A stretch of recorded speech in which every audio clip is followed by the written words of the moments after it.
श्री शिवाय नमस्तुभ्यम। दोस्तों, हर हर महादेव। पावन महात्म कथा अध्याय 11 का श्रवण करेंगे। प्रेम भाव से सुनिएगा। जो भी कथा को अंत तक सुनते हैं, भगवान शिव के साथ माता गौरी की कृपा उन पे बनी रहती है। कमेंट बॉक्स में हर हर महादेव जरूर लिखे। तो आइए कथा आरंभ करते हैं। संत कुमार बोले, हे देव, सावन मास के वारों के सभी व्रतों को मैंने आपसे सुना दिया, किंतु आपके वचनामृत का पान करने मेरी तृप्ति नहीं हो रही है। हे प्रभु, सावन के समान अन्य कोई भी मास नहीं है, ऐसा मुझे प्रतीत होता, अतः अब आप तिथियों का महात्म बताइए। ईश्वर बोले, हे संत कुमार, मासों में कार्तिक मास श्रेष्ठ है, उससे भी श्रेष्ठ माघ मास कहा गया है। इस माघ से भी श्रेष्ठ वैशाख है, उससे भी श्रेष्ठ मार्गशीर्ष है, तो जो श्री हरि को अत्यंत प्रिय है।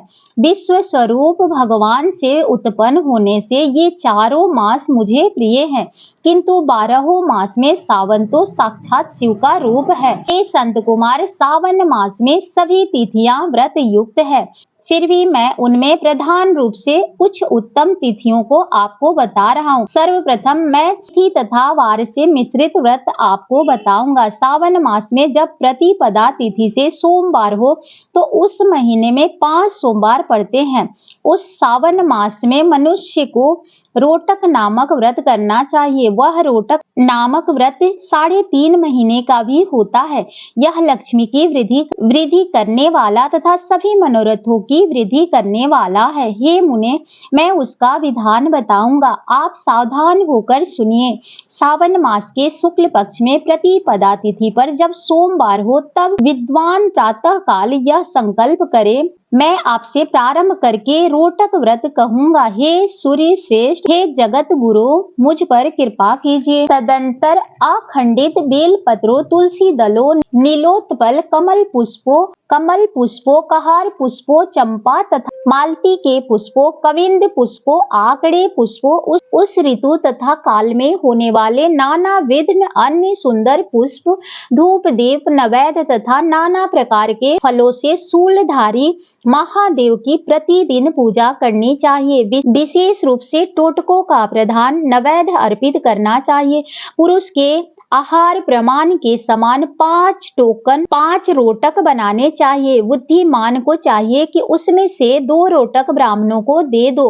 रोटक का स्वयं भोजन करे और 1 रोटक देवताओं नैवेद्य रूप में अर्पित करे। बुद्धिमान को चाहिए कि शेष पूजा करने के अंतर्गत अर्घ्य प्रदान करे। केला का फल, नारियल, जम्बीरी, नींबू, बीज, पूरक, खजूर, ककड़ी, दाल, नारंगी, मातुलिंग, बिजौरा, नींबू, अखरोट, अनार तथा अन्य और भी जो ऋतु में होने वाले फल हो, वे सब अर्घ्य दान में प्रस्त हैं। उस अर्घ्य दान का फल सुनिए। 7 समुद्र सहित पृथ्वी का दान करके मनुष्य जो फल प्राप्त करता है, वही फल विधान पूर्वक इस व्रत को करके वह पा जाता है। विपुल धन की इच्छा रखने वाले को यह व्रत 5 वर्ष तक करना चाहिए।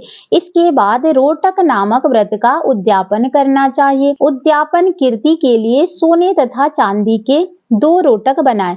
प्रथम दिन अधिवासन करके प्रातः काल शिव मंत्र के द्वारा घृत तथा उत्तम बेल पत्रों से हवन करे। हे तात, इस विधि से व्रत के संपन्न किए जाने पर मनुष्य सभी वांछित फलों को प्राप्त कर लेता है। हे संत कुमार, अब मैं द्वितीय के शुभ व्रत का वर्णन करूंगा, जिसे श्रद्धा पूर्वक करके मनुष्य लक्ष्मीवान तथा पुत्रवान हो जाता है। औदुंबर नामक वह व्रत पाप का नाश करने वाला है। शुभ सावन का महीना आने पर द्वितीया तिथि को प्रातः काल संकल्प करके बुद्धिमान को विधि पूर्वक व्रत करना चाहिए। इस व्रत को करने वाला स्त्री हो या पुरुष, वह सभी संपदाओं का पात्र हो जाता है। इस व्रत में प्रत्यक्ष गुलर के वृक्ष की पूजा करनी चाहिए, किंतु उसके गुलर वृक्ष न मिलने पर भीत पर वृक्ष का आकार बनाकर इन 4 नाम मंत्रों से उसकी पूजा करनी चाहिए। हे उदंबर, आपको नमस्कार है।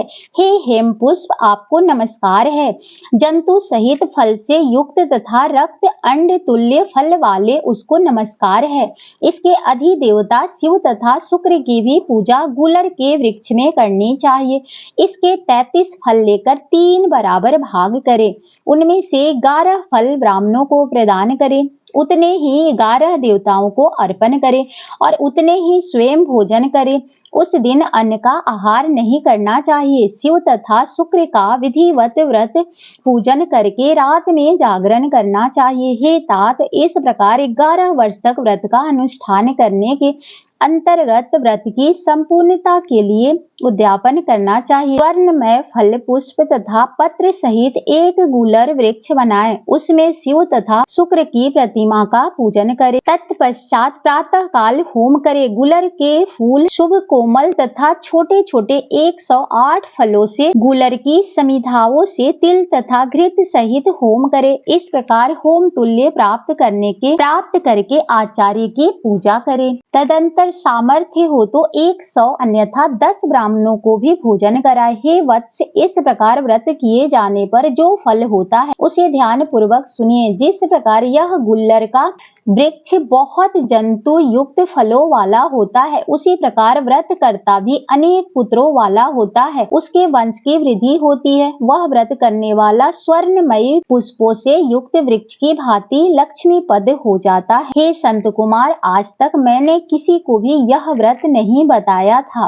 गोपनीय से गोपनीय इस व्रत को मैंने आपके समक्ष कहा है। इसके विषय में संशय नहीं करना चाहिए और भक्ति पूर्वक इस व्रत का आचरण करना चाहिए। इस प्रकार से सावन महात्म कथा के अध्याय 11 संपूर्ण। जो भी भक्त इस कथा को सुनते हैं या सुनाते हैं, उन सभी पर भगवान शिव के साथ मां गौरी की कृपा बनी रहे। उम्मीद करते हैं आपको वीडियो पसंद आती है, तो कमेंट बॉक्स में हर हर महादेव जरूर लिखे। आप सभी के जीवन में भगवान शिव की कृपा बनी रहे।